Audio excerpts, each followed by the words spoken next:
Hello and welcome to another lecture of the forest management, sampling and the remote sensing. Continue చేద్దాం మనం. Which of the following is not an advantage of using remote sensing for forest cover monitoring? Not an advantage అన్నాడు. Okay, so not an advantage అంటే it provides synoptic view for larger areas. ఇది కరెక్టే. It's an advantage. It's a cost effective for repeated monitoring. ఇది advantage. It can penetrate dense cloud cover in all weather conditions without radar. ఇది కాదండి. It enables multi temporal analysis for change detection. Radar లేదా radio waves సాయంతో మాత్రమే cloud cover ని ఛేదించుకుని మనం penetrate చేయగలిగి ఫారెస్ట్ కవర్ మానిటరింగ్ చేయగలుగుతాం. క్లౌడ్ కవర్ ఉన్నప్పుడు రేడార్ లేకుండా చేయలేం. So next one, in geographic, so C is the right answer here. Not an advantage అంటే okay. Just a minute. In geographic information system for forest management, which of the following layers is most critical for modeling wildlife corridors? Land use, land cover plus elevation plus road network. Ivi kavali. Walkie-talkies used in forest patrolling operate primarily on very high frequency or ultra high frequency bands.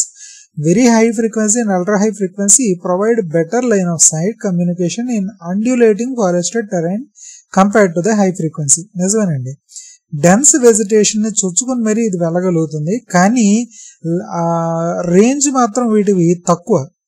అందుకనే range improve చేసుకోవడం కోసం అక్కడికక్కడ cell towers అనేవి, అదే towers, amplifying towers లాంటివి పెడుతూ ఉంటారు చిన్న చిన్నవి. So both A R true and R is correct explanation of A. Which of the following statements are correct regarding the forest management plan vis-a-vis traditional working plans? Management plans are more flexible and adaptive than rigid working plans. Nizame. Management plans integrate non-temporal objectives more comprehensively. Nizame. Working plans are still legally mandatory under the National Plan Working Code. Okay. Management plans completely replace the enumeration with permanent sample plots. Kadandi. Complete replace cheyaledu. Just కొన్ని మాత్రమే అలాగే replace చేయబడ్డాయి కాబట్టి complete గా replace చేయడం జరగలేదు. So 1, 2, 3 are the right answers. Okay, and next one, just a minute. Yeah, match the following sample techniques with their primary characteristics. Simple random sampling అంటే ఏంటి? జస్ట్ అలాగా ఒక శాంప్లింగ్ ఫ్రేమ్ ఫిక్స్ చేసుకుని ఆ sampling frame లో ఒక్కొక్క unit ని pickup చేసుకుంటాం. Every unit will have in equal probability independently. Simple random sampling లో. సిస్టమాటిక్ సాంప్లింగ్ లో వచ్చేసరికి ni ప్లస్ k కింద ఫస్ట్ ది మాత్రమే మనం ర్యాండమ్ గా చూస్ చేసుకుంటాం. Randomly chosen for first only, for first selection only. ఆ తర్వాత అంతా కూడా కేత్ అంటే సెకండ్, దాని తర్వాత 2 పొజిషన్స్ వదిలి, దాని తర్వాత 3rd పొజిషన్స్ వదిలి, ఆ విధంగా వెళుతూ ఉంటాం. సో ఎవ్రీ దాంట్లో ఏంటి, units are selected at regular intervals. So B is 1. Okay, అంటే సపోజ్ మీకు ఒక 8 శాంపిల్స్ ఉన్నాయి. 1, 2, 3, 4, 5, 6, 7, 8. ఓకే, సో దీంట్లో మీరు నెంబర్ ఆఫ్ శాంపిల్స్ ఒక 4 తీసుకుందాం అనుకుంటున్నారు. సారీ, టోటల్ పాపులేషన్ 8, శాంపిల్స్ 4 తీసుకుందాం అనుకుంటున్నారు. అప్పుడు K ఏమవుతుందంటే capital N by small n, 8/4, 2 అవుతుంది. సో ఫస్ట్ దీంట్లో ఏదో ఒకటి ఫ్యాక్టర్ చూస్ చేసుకోండి. సపోజ్ 1 చూస్ చేసుకున్నారు అనుకోండి, ni ఈక్వల్స్ టు 1 అయింది. So next, sorry, n1 is equals to 1 అయింది.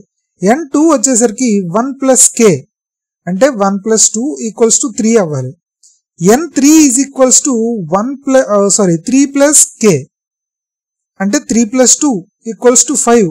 అంటే ఫస్ట్ అయితే తర్వాత 3rd, తర్వాత 5th, తర్వాత 7th అలా చూస్ చేసుకోవాలి.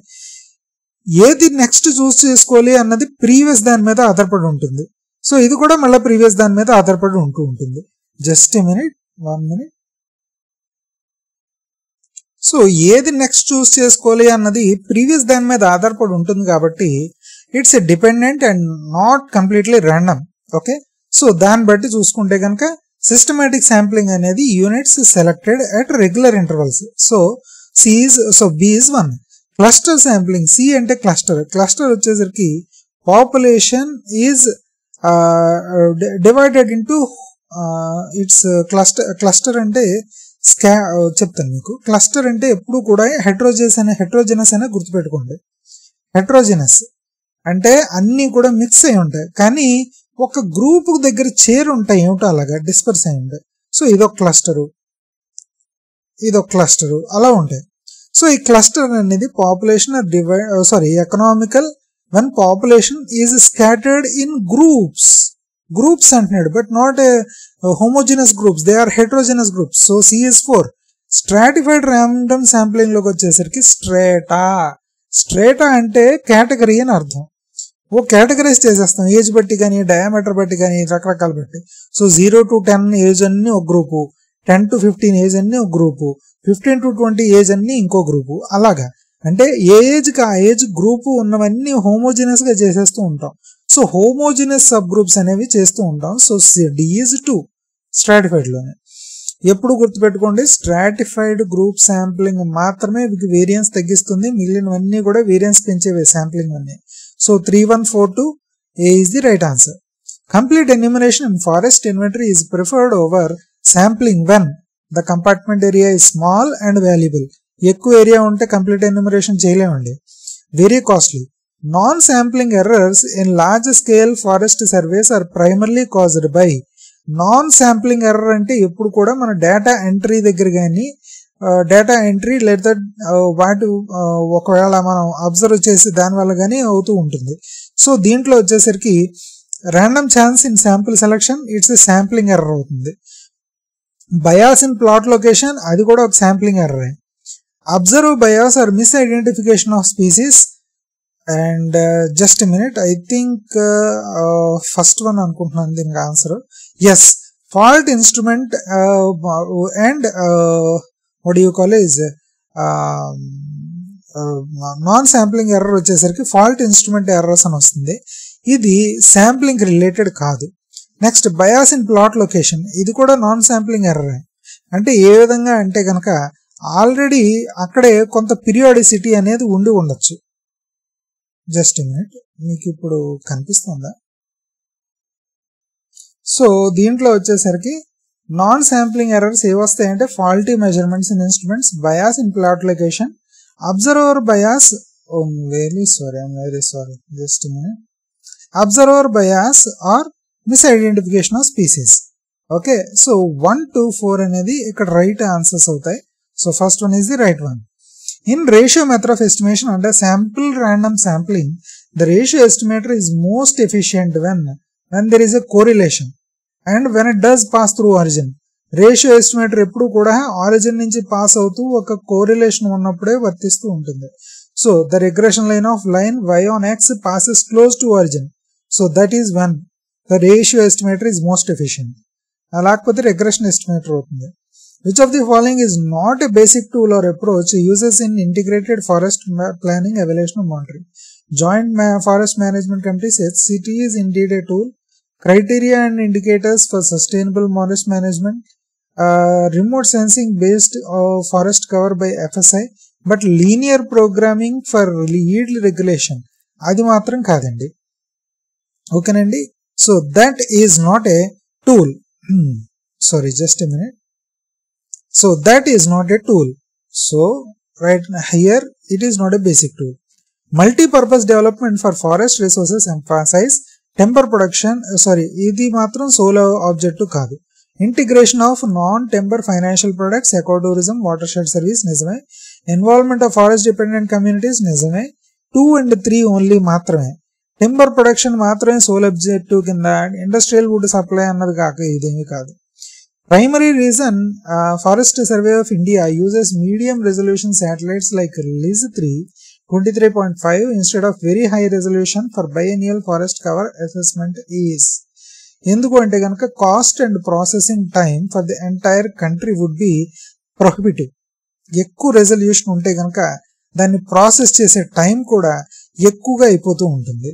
సో అది ఒక ఏమంటారు లిమిటేషన్ అనేది అనుకోవచ్చు. So B is the right answer.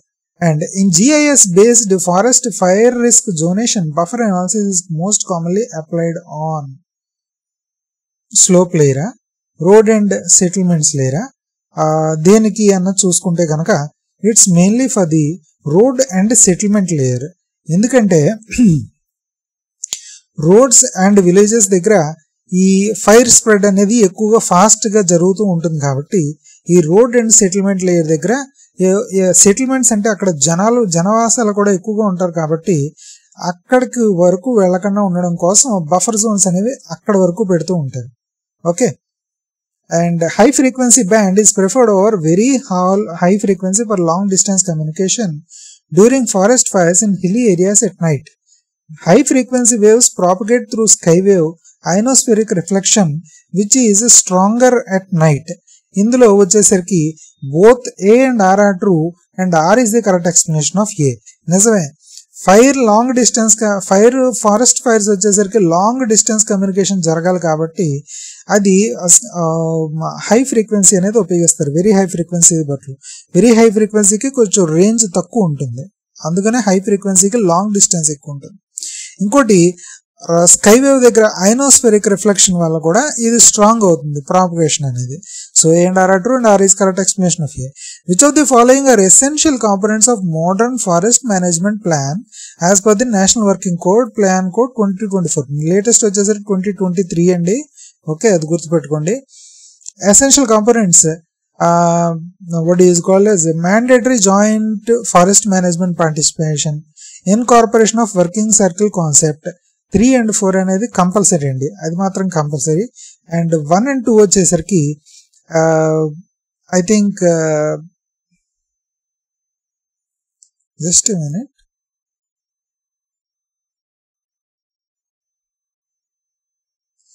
యాక్చువల్గా చెప్పాలంటే జాయింట్ ఫారెస్ట్ మేనేజ్మెంట్ పార్టిసిపేషన్ అనేది మ్యాండేటరీ కాదుట. It's a just what you call it as it's a suggestion, లేకపోతే డిజైర్డ్, అంతేగాని అంతే కాదు. యూజ్ ఆఫ్ పర్మనెంట్ ప్లాట్స్ అనేది ఇట్స్ ఎ మ్యాండేటరీ అన్నాడు. అండ్ నెక్స్ట్ వచ్చేసరికి working plan forest it management plan అంటున్నాడు కదండి, వర్కింగ్ ప్లాన్ అంటలేదు, ఇట్స్ ఎ మేనేజ్మెంట్ ప్లాన్ అంటున్నాడు. ఓకే, సో వచ్చేసరికి landscape level planning and use of permanent plots, these both 2 are the 1 and 2 only are the right answers. Okay, next one, bias అంటే ఏంటి, variance అంటే ఏంటి, standard error అంటే ఏంటి, non response error అంటే ఏంటి. వీటన్నిటిలో కన్నా ముందర నాన్ రెస్పాన్స్ ఎర్రర్ అంటే ఏంటో ఒకసారి చూద్దాం. Okay, so non response error is part of the non sampling error. So D is 4. Okay, ఇప్పుడు స్టాండర్డ్ ఎర్రర్ అంటే ఏంటో చూద్దాం. మనం ఏదైనా ఒక పాపులేషన్ తీసుకున్నప్పుడు ఆ పాపులేషన్కి సహజంగా ఒక మీన్ ఉంటుంది, ఆ మీన్ని మ్యూ అంటాం. దానికి స్టాండర్డ్ డీవియేషన్ ఉంటుంది, అది సిగ్మా అంటాం. సో పాపులేషన్ అంతటిని మెజర్ చేయలేం కాబట్టి మనం ఎప్పుడు కూడా శాంపుల్ తీసుకుంటూ ఉంటాం పాపులేషన్లో.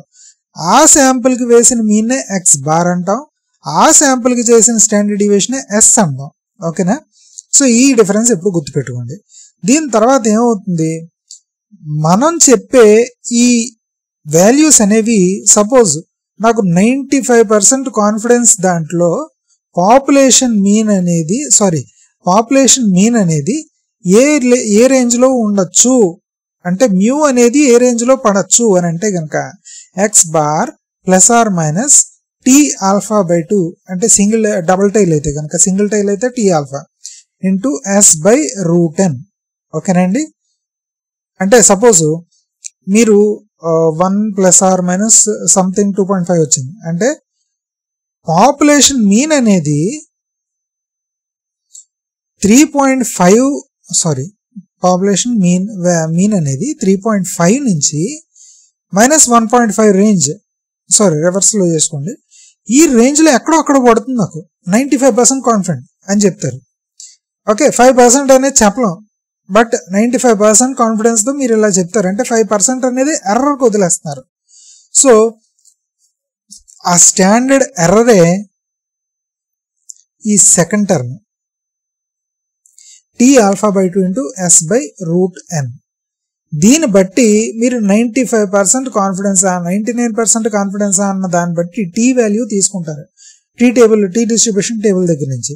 సో నెంబర్ ఆఫ్ శాంపిల్స్ ఎన్ని చెయ్యాలంటప్పుడు నేను అంటే కనుక T alpha by 2 square into S² by SE². SE² అంటే ఎంత, సపోజ్ మీరు 90 సారీ నేను 1% ఎర్రరే అనుకుంటున్నాను. సపోజ్ ఎస్సీ అలాంటప్పుడు 1/100 అవుతుంది. 5% ఎర్రర్ అనుకుంటే 5/100 అవుతుంది. సో ఎంత ఎర్రర్లో మీరు చేయాలనుకుంటున్నారు, దానికి సంబంధించిన టీ వాల్యూ ఏంటి, మీకు ఆల్రెడీ శాంపుల్కి వచ్చిన స్టాండర్డ్ డీవియేషన్ ఎంత, దాన్ని బట్టి నెంబర్ ఆఫ్ శాంపిల్స్ ఎంత అన్న క్యాలిక్యులేట్ చేయొచ్చు. ఓకే, సో దీన్ని బట్టి స్టాండర్డ్ ఎర్రర్ అంటే ఏంటి, it's nothing but A what do you call as systematic deviation from the true value. Okay, so C is what do you call as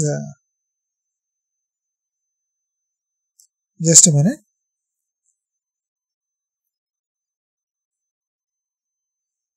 so బేసిక్గా C అనేది వచ్చేసరికి సిస్టమేటిక్గా it's mainly about the precision, ఎంత మీరు ప్రెసైజ్గా చెప్పగలుగుతారు sample ఎస్టిమేట్ని. So C is 1. Okay, next B వచ్చేసరికి ఏంటి, బి వచ్చేసరికి వేరియన్స్ అంటున్నాడు. వేరియన్స్ అంటే ఏంటి, ట్రూ వాల్యూ నుంచి ఎంత డీవియేట్ అవుతూ ఉంటుంది అన్నది చెప్పడమే మీకు. Sorry, just minute.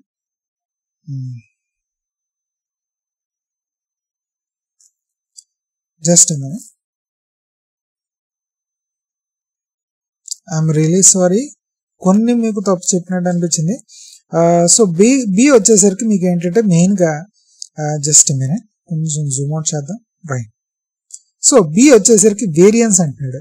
వేరియన్స్ అంటే ఏంటి, సిగ్మా స్క్వేర్ అంటేనే వేరియన్స్. ఓకే, ఇది పాపులేషన్. శాంపుల్ వచ్చేసరికి ఎస్ స్క్వేర్ అంటే అసలు ఫార్ములా ఏంటి, sigma xi minus X bar whole square divided by n-1. ఓకేనండి, ఇది సిగ్మా వేరియన్స్ అంటే అర్థం.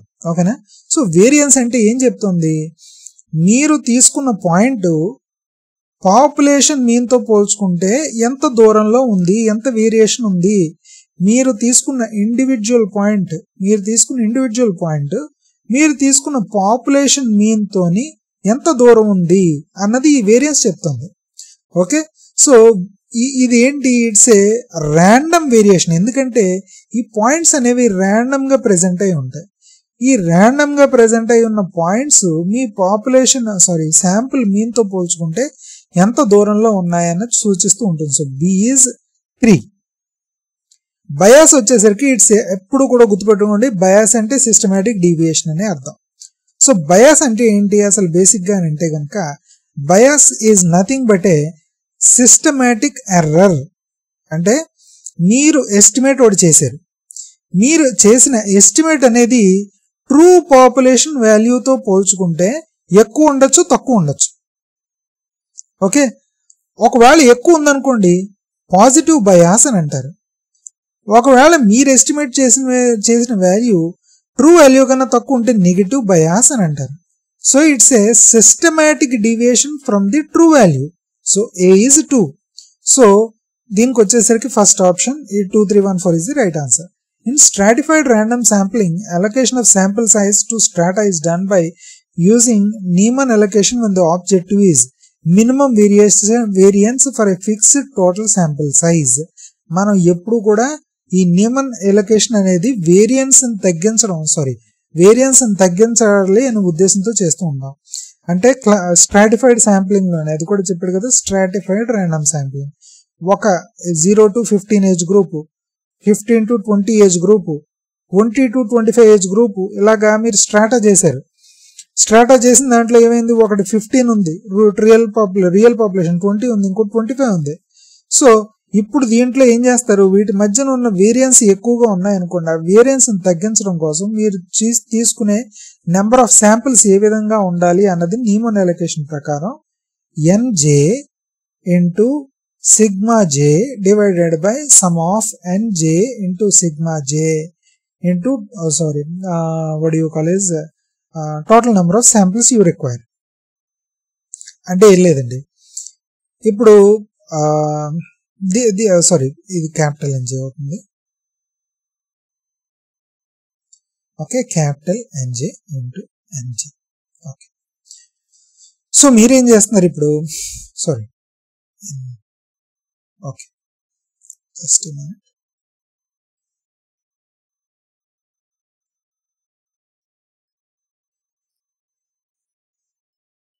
క్యాపిటల్ ఎన్జే అంటే ఏం లేదండి, 15, 20, 25 ఉంది చూడండి, total population of cluster 1, population of cluster 2, population of cluster 3, అది ఎన్జే. ఓకేనండి, ఇవే ఎన్జేలు అంటే. సో సిగ్మా జే అంటే వాటిలో ఉన్న వేరియన్స్, వీటిలో ఉన్న వేరియన్స్, దీంట్లో ఉన్న వేరియన్స్. ఓకే, నెక్స్ట్ వచ్చేసరికి ఎన్ అంటే ఇవన్నీ కలిపి మీరు శాంపులింగ్ చేద్దాం అనుకుంటున్నారు. శాంపులింగ్ వచ్చేసరికి దాదాపు 10 శాంపిల్స్ తీసుకుందాం అనుకుంటున్నారు. సో ఈ 10 శాంపిల్స్ తీసుకుందాం అనుకున్నప్పుడు దీని నుంచి ఎన్ని శాంపిల్స్ తీయాలి, దీని నుంచి ఎన్ని తీయాలి, దీని నుంచి ఎన్ని తీయాలి, సో ద టోటల్ వచ్చేసరికి నాకు N1 + N2 + N3 10 రావాలి అన్నది ఈ నీమన్ ఎలొకేషన్ ద్వారా అవుతూ ఉంటుంది మనకి. Okay, next one and 7th one, which of the following is not considered a non-sampling error? Is not considered a non-sampling error. ఏది నాన్ శాంప్లింగ్ ఎర్రర్ కాదు. నాన్ శాంప్లింగ్ ఎర్రర్ కానివి ఏముంటాయి, శాంప్లింగ్ ఎర్రర్స్ అయినా ఉంటాయి. శాంప్లింగ్ ఎర్రర్స్ ఏమిటి అని అడుగుతున్నాడు వాడు, సింపుల్ గా చెప్పాలంటే. సో శాంప్లింగ్ ఎర్రర్స్ ఎప్పుడు ఉంటాయి, మనం శాంపుల్ ని తప్పుగా తీసుకున్నప్పుడే శాంప్లింగ్ ఎర్రర్స్ వస్తూ ఉంటాయి. Wrong GPS reading leading to the plot location error, ఇది ప్యూర్ గా వచ్చేసరికి నాన్ శాంప్లింగ్ ఎర్రరే. Misidentification of tree species, ఇది కూడా నాన్ శాంప్లింగ్ ఎర్రరే. And faulty callipers giving consistent over reading, ఇది కూడా నాన్ శాంప్లింగ్ ఎర్రరే. Natural variation between the sample plots, ఇది మాత్రం శాంప్లింగ్ ఎర్రర్ కింద వస్తుందండి. ఓకేనా, so 7th one is the C is the right answer. ఓకేనా, శాంప్లింగ్ ఎర్రర్ ఏంటని అడిగితే. Regression method of estimation is generally superior to ratio method when ఎప్పుడండి, when అంటే రేషియో మెథడ్ అనేది ఆరిజిన్ నుంచి పాస్ అయితే, రిగ్రెషన్ మెథడ్ అనేది ఇంటర్సెప్ట్ ఉండి నాట్ ఆరిజిన్ నుంచి పాస్ అయితే. The relationship is linear but intercept is significantly different from 0. A is the right answer. Okay, as per ABPC previous question ఇది. The control form used in forest inventory in Andhra Pradesh is primarily based on, it's nothing but a systematic strip sampling అండి. Systematic strip sampling అనేది ఎక్కువగా ఉపయోగిస్తూ ఉంటారు మన ఆంధ్రప్రదేశ్లోనే. ఓకేనా, so systematic strip sampling. Which of the following statements are correct about multi-purpose forest resource development? It gives equal weightage to ecological, economic and social functions. NTFP management and non-timber forest produce management is often assigned higher priority than timber in tribal areas.